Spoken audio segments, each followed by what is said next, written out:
Acá es que tenemos el fosfoglicérido. ¿Sí? Entonces, glicerol, un ácido graso, segundo ácido graso, y el fosfato unido a un aminoalcohol. Acá tenemos como ejemplo la fosfatidilcolina. ¿Sí? Acá está el glicerol, las uniones éster, y acá el fosfato unido al aminoalcohol. ¿Cómo es la solubilidad en agua de los fosfolípidos? Viendo acá la estructura. Anfipático también. Perfecto, es anfipático. Este sector de acá es no polar, mientras que el fosfato y el aminoalcohol son grupos polares. Entonces, la molécula en su totalidad decimos que es anfipática. ¿Sí? ¿Se ve?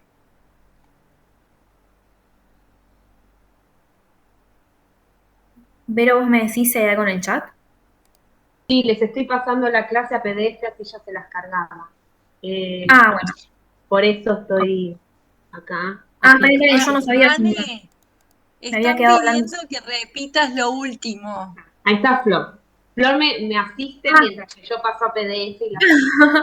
gracias. Lo último de... Bueno, voy con fosfolicéridos de nuevo. La estructura del fosfolicérido entonces es un glicerol que en dos de sus oxidrilos está unido a ácidos grasos, pero el tercer oxidrilo se une al ácido fosfórico que después reacciona uniéndose a un aminoalcohol. ¿Sí? Entonces queda el fosfoglicérido. Como vemos acá, todo este sector, el sector de las dos cadenas hidrocarbonadas de los ácidos grasos, son toda una zona hidrofóbica, mientras que el fosfato y el aminoalcohol generan un sector en la molécula que es hidrofílica. Entonces, cuando yo tengo una parte de la molécula hidrofóbica y una parte hidrofílica, digo que la molécula es anfipática. ¿Era eso?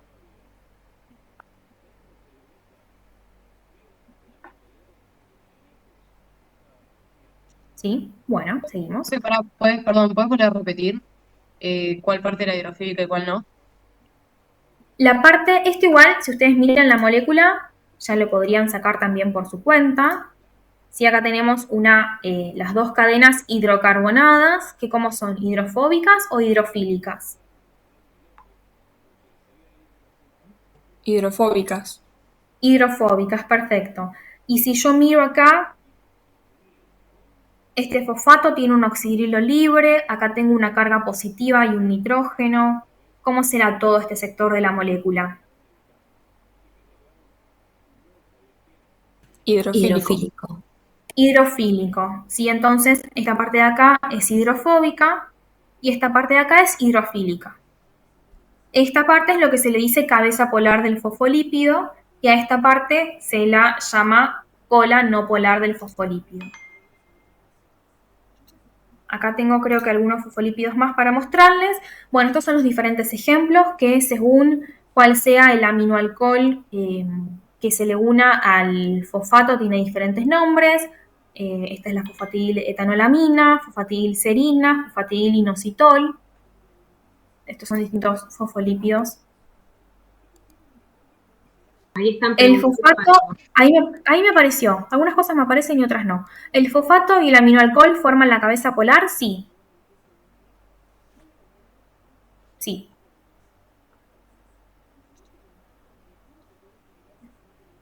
Bueno, después teníamos los esfingolípidos, que también son fosfolípidos, aunque no tengan el fosfo en su nombre.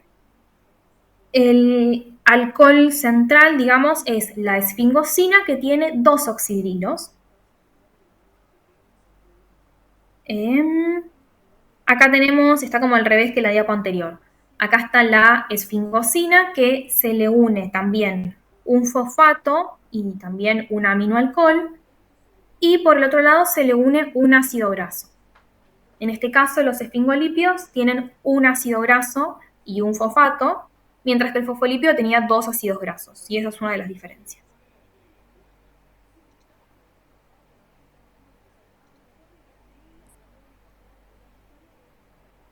Muy bien.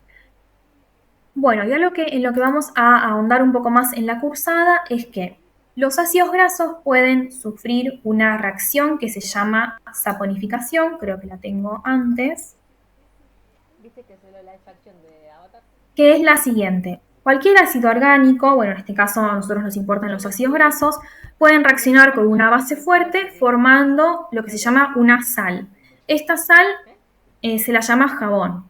Si ustedes miran los rótulos de jabones o detergentes para pisos o el detergente incluso de cocina, van a ver que efectivamente muchos de los principios activos son sales de ácidos grasos y efectivamente es lo que genera la acción de saponificación para poder, entre comillas, disolver las grasas y que se disuelvan en el agua con el cual uno después enjuaga. Entonces, los ácidos grasos son saponificables porque pueden formar jabones y se le dice saponificable a todo lípido que tenga en su composición un ácido graso. Entonces, los acilglicéridos y los fosfolípidos son saponificables. ¿Sí? ¿Se entiende por qué?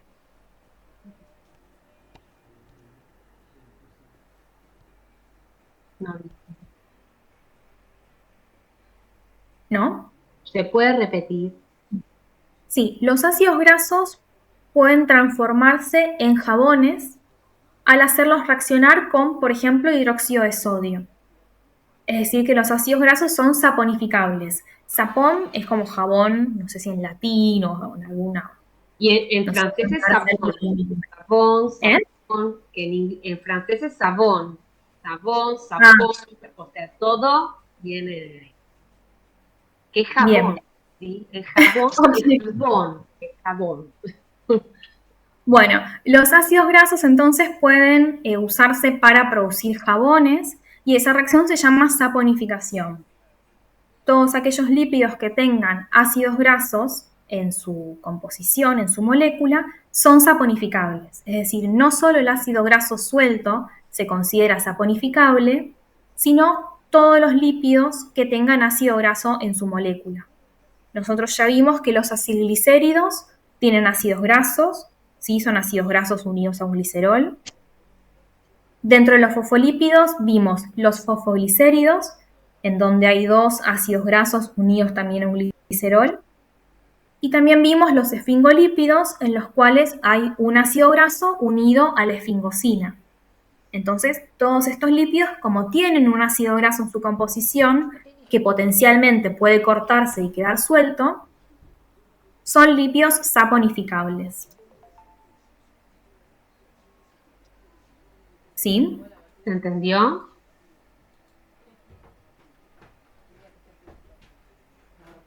Ok. Bueno, esta diapo está buena, a mí se me chanfleó, pero la tienen después bien en el campus, cuando tengan el campus, porque sirve bien para ir estudiando las clasificaciones y subclasificaciones. Como vemos entonces, dentro de la clasificación en saponificables o no saponificables, ya vimos a los acilglicéridos y vimos a los fosfolípidos. Para la cursada nos van a quedar las ceras y los glucolípidos. Pero como nos dice acá, los saponificables son todos los lípidos que tengan un ácido graso en su composición.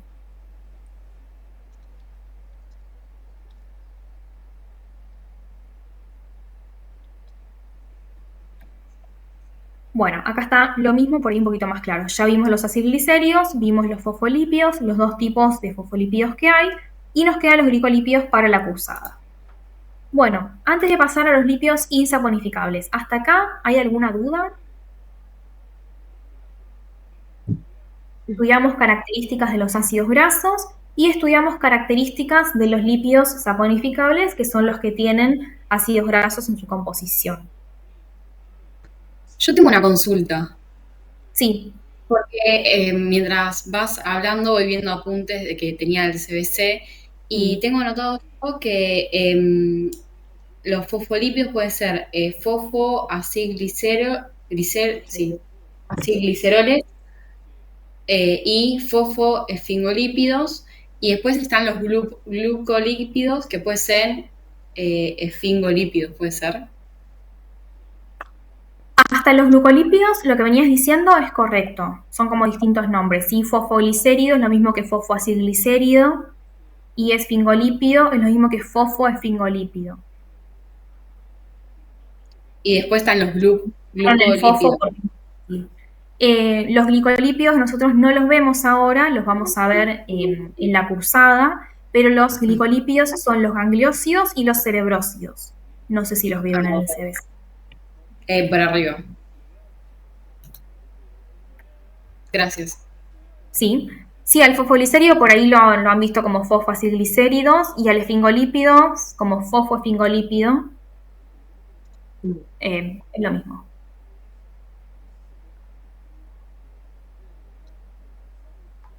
Bueno, entonces, dejamos los lípidos saponificables y pasamos a los lípidos insaponificables, que bueno, obviamente son aquellos que no tienen ácidos grasos en su composición, por eso no pueden formar jabones, sin embargo, tienen funciones biológicas muy importantes. Vamos a ver que hay algunas vitaminas, las denominadas vitaminas liposolubles, hay algunas hormonas y bueno, distintos componentes de membrana que vamos a ver mejor cuando veamos membranas biológicas. Primero estamos en insaponificables ya. Tenemos a los terpenos, que son todos los lípidos que se pueden formar por uniones sucesivas de este lípido pequeño que se llama isopreno. Acá tenemos varios ejemplos de terpenos. Tenemos, por ejemplo, la vitamina A, que seguramente la han escuchado. El beta-caroteno. ¿Han escuchado el beta-caroteno? ¿En qué alimento está?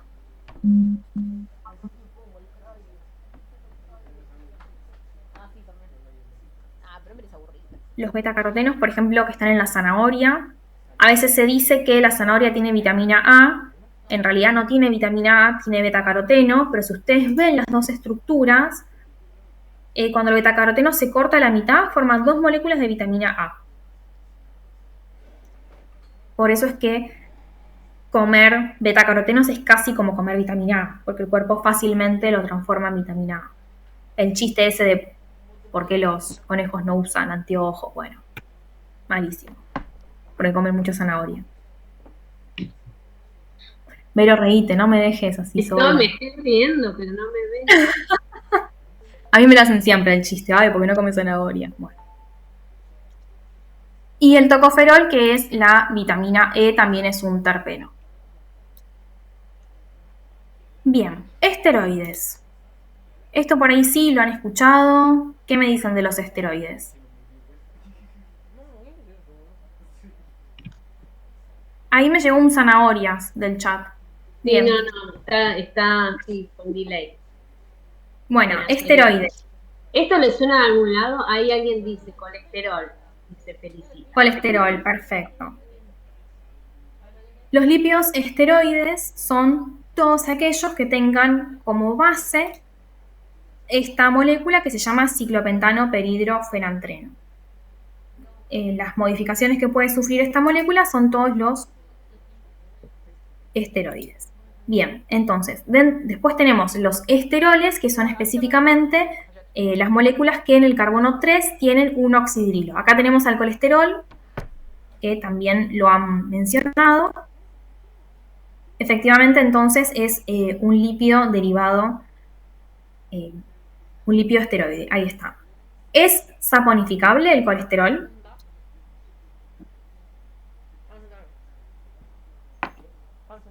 No, porque no tiene ácido graso. Perfecto, no tiene ningún ácido graso en su composición. Acá tenemos entonces en más detalle la molécula de colesterol y miremos bien, ¿cuál será la solubilidad en agua del colesterol?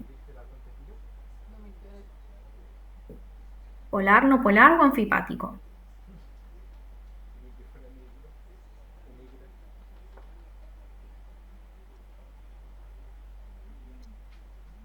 ¿Tiene alguna partecita polar y una parte no polar? ¿O es todo no polar?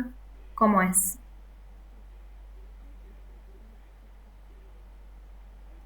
Anfipática. Anfipático, perfecto. Tiene como cabeza polar o sector polar, digamos, el oxidrilo en el carbono 3. Bastante pobre la cabeza polar del colesterol, pero bueno, algo es algo, ¿sí? Se clasifica como anfipático. Bien. Veamos la siguiente molécula, que es el colesterol esterificado. ¿Qué le pasó al colesterol? ¿Qué vemos? Tiene un ácido graso. Una unión éster. Perfecto, efectivamente, todo grupo alcohol que esté libre puede quedar disponible para reaccionar con un ácido graso y unirse mediante una función éster. Entonces, ¿cuál es la solubilidad en agua del colesterol esterificado?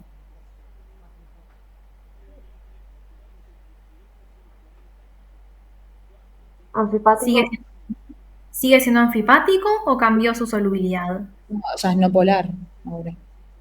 Perfecto, se transformó en una molécula no polar, porque ya no tiene más un oxidrilo libre. ¿Sí? Es similar a lo que pasa con los oxidrilos del glicerol. Ya está, reaccionó con el ácido carboxílico, se formó el grupo éster y listo. Entonces, el colesterol esterificado, que es el nombre que recibe esta molécula, cuando el ácido graso se une al colesterol, esta molécula es no polar. A ver si lo tenemos ahí, ahí está. ¿Sí? Es súper importante entonces, más adelante en la cursada, diferenciar cuando estamos hablando de colesterol y de colesterol esterificado. Ya vamos a ver por qué. Porque se ubican distinto en la membrana, se ubican distinto en las lipoproteínas. Bueno, y acá esto ya creo que es lo último. ¿Cuáles son los esteroles que encontramos en la dieta? El colesterol es de origen animal. De origen vegetal podemos encontrar el fitoesterol, que vemos que es una molécula muy parecida. Y después, a partir del colesterol, vamos a ver que en nuestro organismo se sintetizan distintas hormonas. Por un lado, el estradiol, que es el principal estrógeno del organismo, y después la testosterona y la progesterona, que también las deben haber escuchado nombrar. No terminan en ol porque en estas moléculas el oxidrilo reaccionó y se transformó en un grupo ceto. ¿Sí? Pero bueno, estas son 3 hormonas con funciones sexuales derivadas del colesterol. Bueno, ¿hasta acá alguna duda con lípidos insaponificables? Tenemos por un lado los terpenos y por otro lado los esteroides.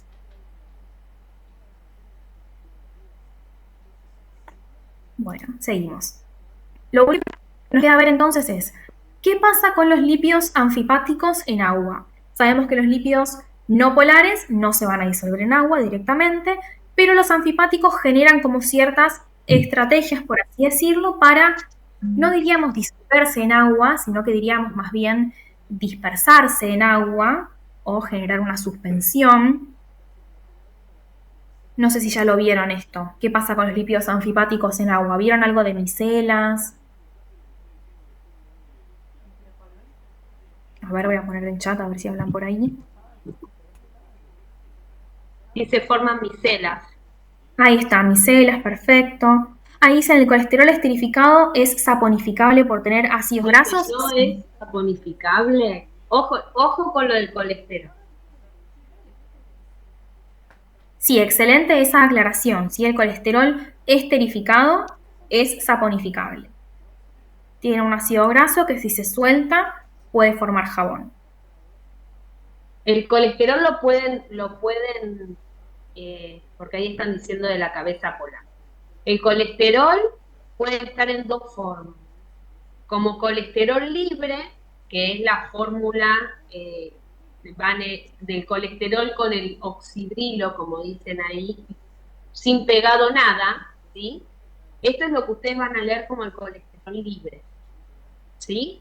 Ese colesterol es anfipático y es saponificable. No, ¿sí? Bien, ahora, también lo puedo encontrar como colesterol esterificado en la naturaleza. Yo lo puedo ver de las 2 maneras, que es este, en donde ahora esa cabecita polar, ese oxidrilo ya no está más.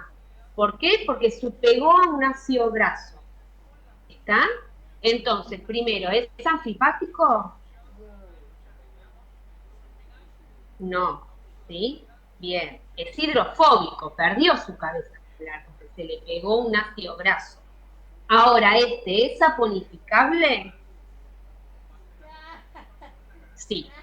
¿Sí? Porque ahí tengo un ácido graso unido mediante un enlace éster a todo el colesterol. ¿Está? Entonces va a depender de eso, de si está esterificado o no esterificado. Generalmente en lo que nosotros consumimos, en la dieta, el colesterol está esterificado, está así como lo están viendo ahora. Después van a ver qué le pasa, y cómo se digiere y bla, bla, bla. ¿Está? O sea que basta al menos basta al menos un ácido graso que esté pegado para que sea saponificado. Esa es la definición. ¿Sí? No tiene que tener 3 como un triglicérido. Alcanza con que ustedes, no sé, miran la molécula y ven un ácido graso esterificado con otra cosa y es saponificado. Sí, lo de la saponificación se los comentamos porque es una clasificación que se usa mucho. La verdad es que es algo que importa mucho más a nivel industrial. A nivel de la bioquímica humana no nos importa tanto porque en el organismo no hay hidróxido de sodio para que reaccione con nada. Pero bueno, lo tienen que saber porque es una clasificación que se usa. Lo que sí tienen que saber muy, muy bien es el tema de la solubilidad en agua de cada lípido, porque con eso se puede comprender por qué algunos lípidos están en membrana y otros no, por qué algunos lípidos circulan en sangre libres y otros circulan en lipoproteínas, si eso sí vayan como procesando, que es sumamente importante porque justifica en qué parte de la célula se encuentra cada lípido, ¿sí? La solubilidad en agua. Una pregunta, Bien. el colesterol esterificado no se considera un esterol entonces, ¿no? Porque ya no tiene más el oxidrilo en el carbono 3. Exacto, es un derivado. Perfecto, Sí gracias. sí es un esteroide. Al igual que la progesterona y la testosterona. Sí son esteroides, aunque no entren en la clasificación de esteroide.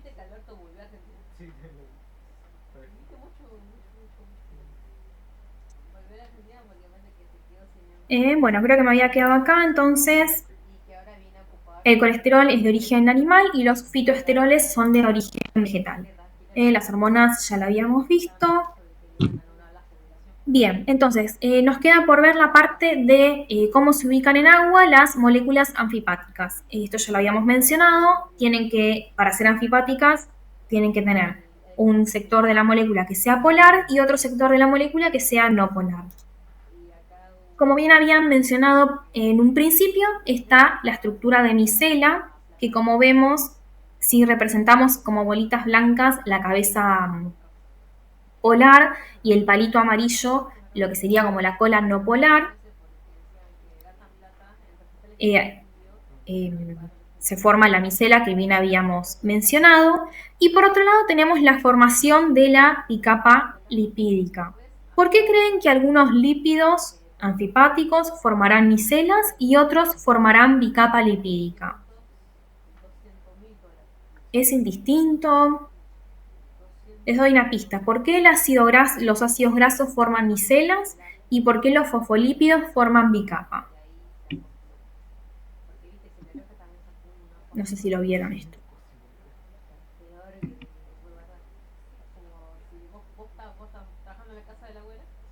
¿Lo vieron esto? Si no, lo explico, pero si alguien quiere contarlo. Por si son polares o no polares. Son todos anfipáticos. Ahora estamos viendo cómo se organizan los lípidos anfipáticos para poder, entre comillas, disolverse en agua. No se disuelven, sino que se dispersan, porque no quedan completamente. Disolver es que una molécula esté suelta rodeada de moléculas de agua. ¿Sí? Estas son como unas estructuras, ¿sí? Bueno, por ahí no lo vieron. Es una cuestión del tamaño de la molécula. ¿Sí? Los ácidos grasos tienen una cabeza polar y una única cadena carbonada, entonces pueden formar micelas, mientras que como los fosfolípidos tienen 2 ácidos grasos, es como una molécula un poco más ancha, entonces no se termina generando una micela que quede bien como organizada y cerrada, ¿sí? Por eso generan bicapa los fosfolípidos. Y esta es una diferencia súper importante porque en una micela yo tengo un exterior hidrofílico y un interior hidrofóbico. Mientras que cuando la bicapa se cierra completamente, acá tenemos el ejemplo del liposoma, el interior es un compartimento acuoso también. Es decir, el liposoma tiene tanto el interior como el exterior acuoso, mientras que la micela tiene el interior hidrofóbico y lo de afuera acuoso. ¿Sí? ¿Se ve la diferencia entre liposoma y micela? ¿Sí o no? Sí. Bien. El liposoma es básicamente la bicapa lipídica cerrada, ¿no? Cuando se completa. ¿A Después qué les hacen? cuando veamos en la cursada, van a ver principalmente la bicapa lipídica, que ya la vieron, ¿en dónde? Ya la estudiaron, la bicapa lipídica. Sí, eso les iba a preguntar. ¿A qué les suena el liposoma? En las membranas, dice. Vieron la bicapa lipídica. Y después van a ver las micelas en el proceso de digestión, por ejemplo, de los lípidos, ¿sí? Pero el liposoma también existe. Bueno, ahora van el Perfecto. Sí, el liposoma efectivamente podemos verlo como algo similar a una célula, porque la célula efectivamente tiene un interior completamente hidrofílico, si el citosol es agua, y el exterior celular también es acuoso. Entonces, el liposoma es como más similar a una célula. Ojo, perdón, Mane, que acá Oscar está diciendo lisosoma. Lisosoma es otra cosa, ¿sí? Esto es liposoma, es una estructura que pueden formar los fosfolípidos, ¿sí? Ahora, lisosoma es otra cosa, ¿sí? Es parte de la célula, es otra cosa. El lisosoma, claro, es un orgánulo. Un sí, orgánulo. ¿Está? Por sí, favor, como repasen las organelas, repasen la estructura de la célula para arrancar, si no se la acuerdan. ¿Sí? Porque después nosotras empezamos con metabolismo y les empezamos a decir si pasa en el citosol, en la mitocondria, cómo está formada la mitocondria. Entonces esas cosas, si no se las acuerdan, traten de ir repasándolas un poquito. Bien. Y creo que esto es lo último. ¿Alguna duda? Van a ver que la clase de lípidos de la cursada es esta misma con más cosas. Así que está bueno que esto más o menos lo vayan leyendo. Obviamente si tienen dudas, las pueden ir anotando. Algunas cosas por ahí quedan cortadas porque la idea es no abrumarlos en esta clase. Pero todo termina teniendo sentido, lo prometemos. ¿Tienen alguna duda? Están ahí pensando. A ver, me voy al chat. Bueno. No. Bueno, les queda una clase sola del curso, ¿sí? La del jueves. No, fue todo muy claro. Gracias, Vane, porque fue todo muy claro. Bueno, repasen, si aprovechen estos días, repasen. Y cualquier duda, saben que la semana que viene ya tienen hidratos y lípidos, todos juntos en un mismo día. Ahí vi una pregunta, ¿cómo saber hidrofóbico e hidrofílico? Eso les conviene repasar de la clase de grupos funcionales. O sea, ustedes pueden estudiar por separado qué grupos funcionales son hidrofóbicos y cuáles son hidrofílicos, y después, si los reconocen dentro de una molécula, tienen que ver, obviamente, si están como libres o bloqueados para ver si generan... Una de las características de los grupos funcionales que son hidrofílicos es que tienen que poder interactuar con el agua, ¿sí? Entonces, la mayoría de los grupos funcionales que interactúan con el agua pueden formar fuentes de hidrógeno, ¿sí? Entonces, eso es una de las principales cosas que al menos tienen que poder identificar. ¿Este grupo funcional puede formar fuente de hidrógeno con el agua o no? Empezar por ahí, ¿sí? Y eso los va a empezar a guiar. Por ejemplo, un doble enlace que vieron hoy de un ácido graso insaturado, ¿puede formar fuente de hidrógeno con el agua? porque esa insaturación está dentro de los grupos funcionales que ustedes repasaron. Bueno, y ahí dicen sí o no, ¿sí? ¿Un alcohol puede formar puente de hidrógeno con el agua? Sí. ¿Sí? Entonces, eso les va a dar, empezar a guiar de si algo es afín por el agua o le escapa al agua, rechaza el agua. ¿Está? Sí, así muy rápido, lo que más van a ver como polar son los grupos oxidrilos, los grupos ácido carboxilo, ácido carboxílico, los aldehídos, y después, no confundir, las cetonas no son polares, porque por definición la cetona es un oxígeno que está en el medio de una molécula. Los ésteres no son polares. ¿Y qué más vemos? Casi todas las moléculas tienen eso. Recuerden qué necesita un grupo funcional para formar puente de hidrógeno o no con el agua. Si ustedes recuerdan cómo se forma un puente de hidrógeno, van a poder mirar cada molécula, cada grupo funcional, si será polar o no. Los grupos amino libres también son polares, los sulfidrilos libres, y creo que de los que vemos, esos. Pero bueno, igual nada, repásenlo. Pueden hacerse un cuadrito, ¿sí? Con la información de la primera clase, se hacen un cuadrito, y cada vez que tengan duda van repasando eso. Sí, muy bien. Pero sí, es súper importante que eso les quede claro. Bien. Bueno, chicos, gracias. Gracias a ustedes. Gracias, chicos. Nos vemos la semana que viene. Nosotros. Chao, gracias. Chao. Chao, muchas gracias. Chao. Chao, gracias. Chao, chao.